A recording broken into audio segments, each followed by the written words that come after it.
ঘর জামাই আমার দরকার নেই, আমার মেয়েকে আমি আবার বিয়ে দেবো। কি হলো বাবা, তোমরা শ্বশুর জামাই মারামারি করছো কেন? আরে শালা জামাইয়ের বাচ্চা তোর মাকে জড়িয়ে ধরেছে। তুমি আমার শাড়ি পরেছো কেন? কালকে জামাই কুতুদানির মুখটা দেখবে না? না, আমি ওকে কোনো মেয়ের মুখ দেখতে না বলেছি। কুতুদানি এই মেলানি, এই বাড়িতে আর জামাই থাকবে না, আমি থাকবো। যদি শ্বশুর জামাইকে একসাথেই থাকতো, এই কালকানা জামাইকে বের কর, তোকে আমি আবার বিয়ে দেবো। কি রাজি? হ্যাঁ বাবা, আমি রাজি। মেলানি। ছেলে মাকে দেখতেও পাবে না, জড়াতেও পারবে না। তুই আমার জন্য অন্ধ ছেলেকে বিয়ে করবি মেলানি? আচ্ছা ঠিক আছে, আজ থেকে না আমিও চোখ বেঁধে নিচ্ছি। তোমার মেয়ে অন্ধস্বামী নিয়ে ঘর করো, তুমিও না হয় অন্ধস্বামী নিয়ে ঘর করো। বাবা বাবা আসতে। আমি একটু সোশ্যাল মিডিয়ায় তোর একটা ছবি দিয়ে বিয়ের জন্য বিজ্ঞাপন দিয়ে দিলে দেখি তোর একটা ছবি নেই, হাজার হাজার অন্ধ ছেলে লাইন পড়ে যাবে। এই কুতুদানি কই গো? এই কে রে এটা আমার কুতুদানি? তুই তো কুতকুতানিকে আমার হাতে তুলে দিলে। কি? ভাই আমার মেয়ে আমার ভিতরে তুই তোর বিয়ে আরামজাদা, এটা তো সাউরি হয় রে। চল তোকে আমার মেয়ে মেলানির কাছে নিয়ে যাচ্ছি। এই বাবা, সিঙ্কো লুকো। মেলানি এই জামাইকে ঘুম পাড়া।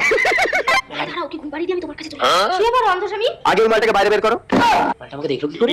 এই তুমি তো অন্ধ, ওকে দেখলে কি করে? আরে আমি অন্ধ বলে কি চোখে দেখি না নাকি? আমার নাম অন্ধ। বাবা, এই হয়েছে রে? বাবা ও অন্ধ না, ও সব দেখতে পায়। যদি ইচ্ছে করে আমার ঘরে ঢুকে যায়। আমার স্বামীর কোনো দোষ নেই, আপনিই তো বিয়ের জন্য কুতুদানির ফটো ফেসবুকে পোস্ট করেছেন। তার মানে তুমি বিবাহিত? না, আমি আমার বউর স্বামী। শোনো মশাই, আমি অবিবাহিত। আমি যাবো তাহলে আমার মেয়ে